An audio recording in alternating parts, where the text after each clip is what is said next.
Latest updates కోసం ఎల్లప్పుడూ చూస్తూనే ఉండండి 37 న్యూస్. మాదిగ ఉపకులాలకు వర్గీకరణకు వాయిదా తీర్మానం ఇస్తే గత ప్రభుత్వం సంపత్ కుమార్ను సస్పెండ్ చేసింది.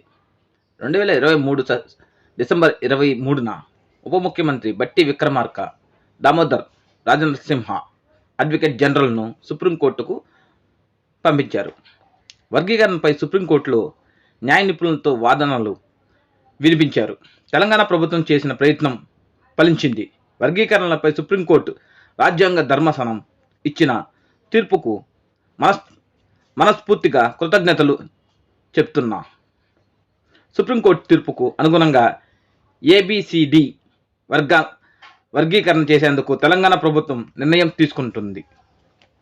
ఇప్పుడు అమల్లో ఉన్న ఉద్యోగం నోటిఫికేషన్లో కూడా మాదిగ ఉపకులాలకు రిజర్వేషన్లు అమలు చేసేందుకు ప్రభుత్వం తగిన చర్యలు చేపడుతుంది. ఇందుకోసం అవసరమైతే ఆర్డినెన్స్ తీసుకొస్తాం. రోజు తమరి అధ్యక్షతన అత్యంత కీలకమైన ప్రకటన చేయాలని రాష్ట్ర ప్రభుత్వం భావిస్తున్నది. కొన్ని దశాబ్దాల నుంచి మాదిగ ఉపకులాలకు సంబంధించిన లక్షలాది మంది యువకులు ఎస్సీ రిజర్వేషన్లలో ఏబిసిడి వర్గీకరణ కోసం వాళ్ళు పోరాటాలు చేస్తున్నారు. 27 సంవత్సరాల నుంచి ఉమ్మడి రాష్ట్రంలో కానీ ప్రత్యేక తెలంగాణ రాష్ట్రంలో కానీ ఏబిసిడి వర్గీకరణ మీద మాదిగ ఉపకులాల యువకులు పోరాటాలు చేయడం జరిగింది.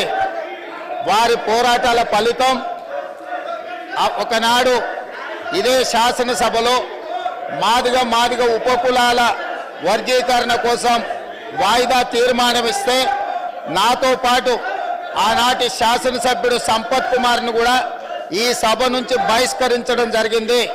గత ప్రభుత్వం ఏబిసిడి వర్గీకరణ మీద కేంద్రానికి ప్రధానమంత్రికి విజ్ఞప్తి చేయడానికి అఖిల పక్షాన్ని తీసుకెళ్తామని చెప్పి తీసుకుపోకుండా మాదిగ సోదరులను మోసం చేయడం జరిగింది.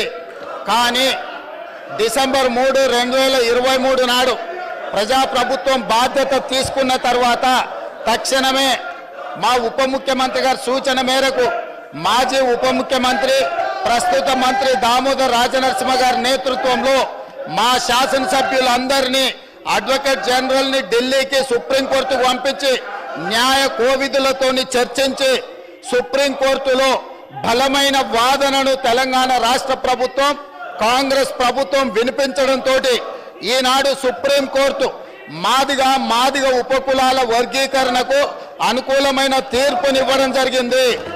నేను మనస్ఫూర్తిగా సుప్రీంకోర్టు కాన్స్టిట్యూషనల్ బెంచ్కు రాజ్యాంగ ధర్మాసనానికి మనస్ఫూర్తిగా కృతజ్ఞతలు తెలియజేస్తున్నా.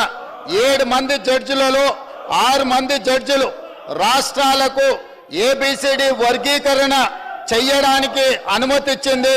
తెలంగాణ రాష్ట్ర ప్రభుత్వం తరఫున నేను స్పష్టమైన ప్రకటన చేస్తున్నా. దేశంలోనే అందరికంటే ముందు బాగానే నిలబడి తెలంగాణ రాష్ట్ర ప్రభుత్వం ఏబిసిడి వర్గీకరణ అమలు చేసే బాధ్యత మా మిత్రులు మా మంత్రివర్గ సహచరులు మేమందరం తీసుకుంటాం. అవసరమైతే ఇప్పుడు ఇచ్చిన ఉద్యోగ నోటిఫికేషన్లలో కూడా వర్గీకరణను అమలు చేయడానికి అవసరమైతే ఆర్డినెన్స్ తీసుకొచ్చి మాదిగ సోదరులకు న్యాయం చేసే బాధ్యత మేము తీసుకుంటాము.